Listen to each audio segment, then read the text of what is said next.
Salam əziz uşaqlar. Bugün sizinlə qısa amma çox faydalı bir video paylaşacağım. Bunu uşaqların daha çox çətinlik çəkdiyi məqamlara əsasən bu videonu çəkirəm.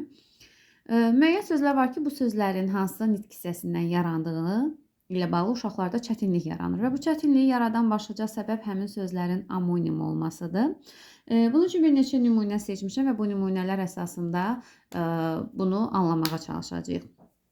Qeyd elədiyim kimi biz düzəltmə sözləri öyrənəndə şəkilçiləri iki yerə bölürük. Adlardan və feillərdən düzələn şəkilçilər. Adlar dedikdə feildən başqa yerdə qalan bütün əsas nitq hissələri nəzərdə tutulur ki, isim, sifət, say, əvəzli, zərf bunlar nəzərdə tutulur. İndi düzgün və düzlük sözlərini təqdim eləmişəm hal-hazırda. Biz bu düzgün və düzlük sözlərinin kökündəki düz sözünün isim, sifət yoxsa feil olduğunu hardan bilərik? Düz deyə bizim sifətimiz var. Düz yol, düz söz, necə söz.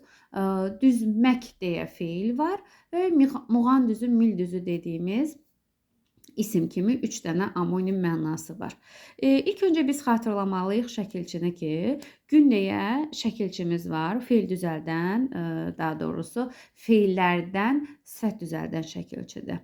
Amma biz bunu unuda bilərik. Bu zaman bizim köməyimizə çatan ikinci və çox işlək bir vasitə var ki, gün şəkilçisini götürək bir neçə başqa sözə artıraq. Məsələn, yazarıq ki, süz, gün, üz, gün və s. kimi bir neçə sözə artırırıq. Düz sözü amonim olduğuna görə biz burada müəyyənləşdirə bilmirik ki, bu düz sifətdir, feildir, yoxsa isimdir. Amma süzgün sözündə biz süzün feil olduğuna əminik. Üzmək sözündə yenə də bir insanı üzürsən, o insan üzgün olur. Üz feili olduğuna əminik. Deməli, bu gün feillərdən düzəldən şəkilçidir. Ona görə buradakı sözün kökü düzmək olacaqdır. Və buradakı isə düzlük sözünə baxırıq. Lıqlik, luqlük yenə adlardan isim düzəldən şəkilçidir. Yaxşılıq, pislik, gözəllik və s. kimi sözləri nəzərdən keçəndə baxırıq ki, yaxşılıq, pis və yaxud da ki, analıq, bacılıq adlardan isim düzəldən şəkilçidir. Deməli, buradakı düz sözü isə adlardan düzələn, yəni sifət olacaqdır. Başqa bir fikrə baxaq. Sıxıntı.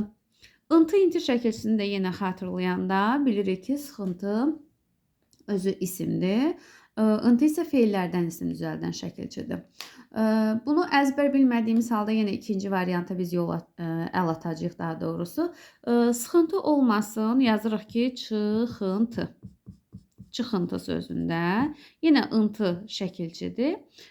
Çıx sözünə biz əminik ki, feildir. Bunun amonimliyi yoxdur. Ona görə deməli buradakı sıx da nə olacaq? Feil olacaqdır. Yəni intı feillərdən isim düzəldən şəkilçidir. Bayaq baxdığımız elə lıq şəkilçisində burada da görürük ki, lıqlik, luqlük, yaxşılıq, analıq, müəllimlik və s. kimi adlardan düzəldən şəkilçidir deyə buradakı sıx sifəti olacaqdır. Burada sıxmaq feili idi, burada isə sıx sifəti olacaqdır. Qurulamaq və qurutmaq. Lalə yenə adlardan feil düzəldir. Məsələn, işdən işləmək, gözdən gözləmək və s. kimi adlardan feil düzəldən şəkilçidir. Biz bunu bilirik. Nümunə ilə də artırıb əmin oluruq ki, bəli, işdən işlə, gözdən gözlə, başdan başla və s. Deməli, buradakı quru sifətidir. Amma T da yenə biz bunu əzbər bilirik ki, bu feil düzəldən şəkilçidir və feillərdən feil düzəldən şəkilçidir.